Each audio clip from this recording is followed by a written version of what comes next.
मला थंबनेलवरून समजलंच असेल तर आज आपण कशा प्रकारची पत्रिका बनवत आहे.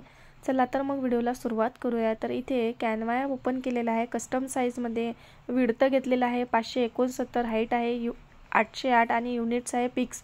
तर अशा प्रकारे पेज ओपन केलेला आहे आणि इथे व्हाईट कलरचं पेज जे आहे ते आलेलं आहे. तर यावर छान प्रकारे अशी डिझाईन बनवायची आहे. चला तर मग व्हिडिओला सुरुवात करूया. इथे बघा खाली एलिमेंट्समध्ये यायचं आहे आणि इथे बघा वेगवेगळ्या प्रकारचे म्हणजे दिलेले आहे नावं, शेप आहे, ग्राफिक्स, स्टिकर, फोटो. तर आपल्याला इथे ग्राफिक्समध्ये जायचं आहे, सी ऑलवर टच करायचं, सर्च बॉक्समध्ये लिहायचं आहे आपल्याला ऑरेंज बॅकग्राऊंड म्हणून सर्च करायचं आहे. तर इथे छान प्रकारे असे बॅकग्राऊंड येतात ऑरेंज कलरचे. तर इथे बघू शकता कोणत्या प्रकारचं घ्यायचं आहे आपल्याला. तर मी हे घेतलेलं आहे, पेजवर ठेवलं आणि इथे 3 डॉटवर टच करायचं आणि सेट ॲज अ बॅकग्राऊंड करायचं आहे. तर अशा प्रकारे लावून घेतलेलं आहे बॅकग्राऊंड.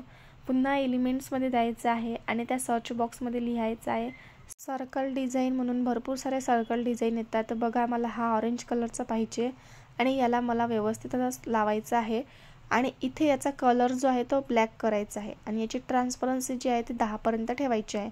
तर इथे मी हे 10 पर्यंत ठेवते आणि इथे बघा डिझाईन आहे सर्कलची. तर ही एका साईडने लावून घ्यायची आहे आपल्याला डाव्या बाजूने.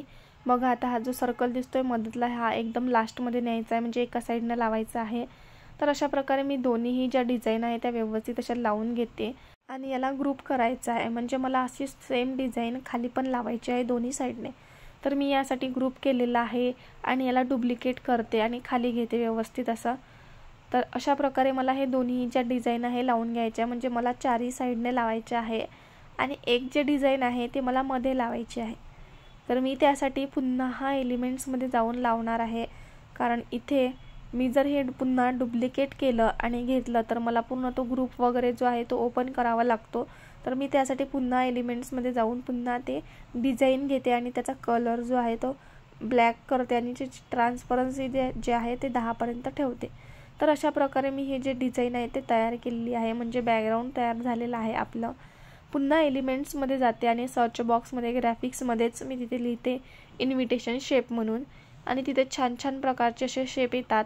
तर मला जो शेप पाहिजे होता तो अशा पद्धतीचा पण वेगळा पाहिजे होता. तर मी हा शेप घेतला. तर मला हा शेप पाहिजे होता. मी हा पेजवर घेतला आणि याला व्यवस्थित असं लावून बघितलं पण हा व्यवस्थित दिसतच नव्हता, मला आवडलाच नव्हता. तर मी पुन्हा एलिमेंट्समध्ये गेले, मॅजिक रिकमेंडेशन ऑप्शन आला मला आणि मी त्यामध्ये तो ग्रीन कलरचा जो आहे तो घेतला. तर तो छान वाटत होता. त्याला 2 ऑप्शन होते कलरचे, कलर बदलवण्यासाठी आणि यांनी डॉटनी लावून घेतला आणि छान प्रकारे असा सेट केला आणि याचा जो कलर आहे मधला म्हणजे ग्रीन कलर जो आहे तो वेगळाच दिला मी कलर म्हणजे ब्राऊन लाईट कलर दिला. तर बघा आता या कलरच्या ऑप्शनवर एक ॲरो येतो. ॲरो आल्यानंतर बघा इथे रेडच्या बाजूने एक माझ्या कलर पॅडमध्ये ब्राऊन कलर आहे लाईट कलर. तर अशा प्रकारे दिला आणि याला जो आहे बॉर्डरला मी रेड म्हणजे ब्राऊन कलर दिला डार्क. तर अशा प्रकारे मी हे सेट केलं.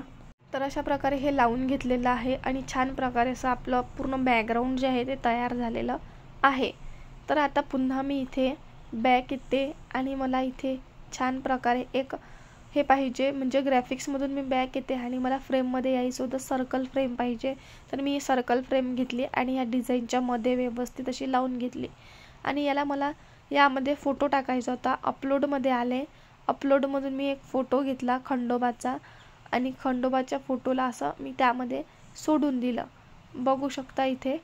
आणि हा जो फोटो आहे हा तुम्ही ॲडजस्टमेंट पण करू शकता किंवा तुम्हाला जर चेहरा दाखवायचा असेल खंडोबाचा तर क्रॉपमध्ये जाऊन छोटा मोठा कसा पण करू शकतो आपण. तर इथे मला जसा होता तो तसाच पाहिजे होता, छान दिसत होता.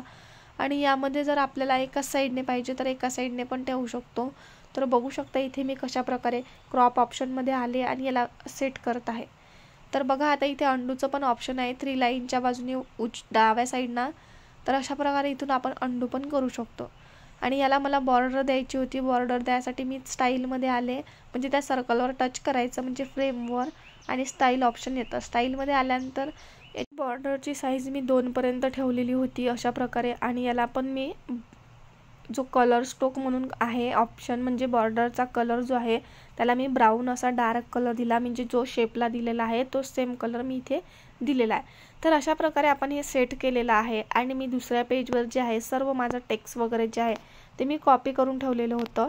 तर ते घेते इकडे पेस्ट करते आणि आपण जे सर्कल घेतलेला होता मधला, तर त्याची जे पोझिशन आहे ते मी फॉरवर्ड केलेली आहे आणि त्याची ट्रान्सपरन्सी मी ते 5 ते 6 पर्यंत कमी करून घेतली, मला तो जास्त डार्क वाटत होता। तर अशा प्रकारे आपण हे इथे लावून घेतलेलं आहे। असं छान प्रकारे आपलं जे बॅकग्राऊंड आहे ते तयार झालेलं आहे आणि इथे मी सर्व जे माझं टेक्स्ट आहे ते कॉपी केलेलं आहे आणि इकडल्या पेजवर पेस्ट केलेलं आहे। तर अशा प्रकारे आपण जे टेक्स्ट आहे ते अगोदर लिहून ठेवलं की लवकरात लवकर होते। आणि तुम्हाला इथे दिसत असेल आपले नम्र, तर हे कशा प्रकारे बनवलं हे बघूया। इथे मी एलिमेंट्समध्ये आले, शेपमध्ये आले आणि इथे दुसऱ्या नंबरचा जो स्क्वेअर दिसतोय तो घेतला आणि याला अशा प्रकारे छोटं केलं आणि ही जी पट्टी आहे ती या इथे लावलेली आहे आणि यावर जे टेक्स्ट लिहिलेलं आहे तर ते टेक्स्ट लिहायचं आणि त्याचा कलर जो आहे तो व्हाईट करायचा। आणि इथे पुन्हा एलिमेंट्समध्ये आले, ग्राफिक्समध्ये सर्च केलं फ्लावर आयकॉन म्हणून, भरपूर सारे असे फ्लावर आयकॉन्स असतात तिथे, तर आपल्याला कोणत्या प्रकारचं पाहिजे ते घेऊ शकतो। तर मी हा घेतला होता आणि याचे जे कलर आहे तो व्हाईट केला आणि याला असं छोटं करून इथे दोन्ही साईडने लावून घेतलेलं आहे। डुप्लिकेट करायचं आणि लावून घ्यायचं। तर अशा प्रकारे आपण इथे लावून घेतलं, तयार करून घेतलं आणि मला एक जागरण गोंधळचा जो फोटो आहे तो पाहिजे होता। तर इथे मी हा फोटो घेतलेला आहे आणि याचं जे बॅकग्राऊंड आहे मी कॅनव्हामध्येच डिलीट केलं। तर अशा प्रकारे इथे लावून घेतलेला आहे। तर ही जी पत्रिका आहे आपली सोप्या पद्धतीने बनवलेली आहे, तर छान बनलेली आहे। तुम्हाला कशी वाटली मला नक्की कमेंट बॉक्समध्ये सांगा। तर बघा आता इथे आपण 2 पद्धतीच्या पत्रिका बनवलेल्या आहे। तर ही जे आहे पत्रिका ही ह्या पद्धतीची बनवलेली आहे आणि एक अजून आहे ते सेम बनवलेले आहे, फक्त त्यामध्ये जे बॅकग्राऊंड कलर आहे तो मी बदलवलेला आहे आणि त्यामध्ये जे टेक्स्ट वगैरे आहे ते दुसऱ्या पद्धतीनं लिहिलेलं आहे, म्हणजे दुसऱ्या ॲपमधून लिहिलेलं आहे, युनिकोड पॅड या ॲपमधून। तर तुम्हाला कोणती पत्रिका आवडली मला नक्की कमेंट बॉक्समध्ये सांगा। मला हा व्हिडिओ आवडला असेल तर नक्की लाईक करायला विसरू नका। पुन्हा भेटूया अशाच एका नवीन व्हिडिओमध्ये, नवीन डिझाईनमध्ये। व्हिडिओ शेवटपर्यंत बघितल्याबद्दल सर्वांचे धन्यवाद।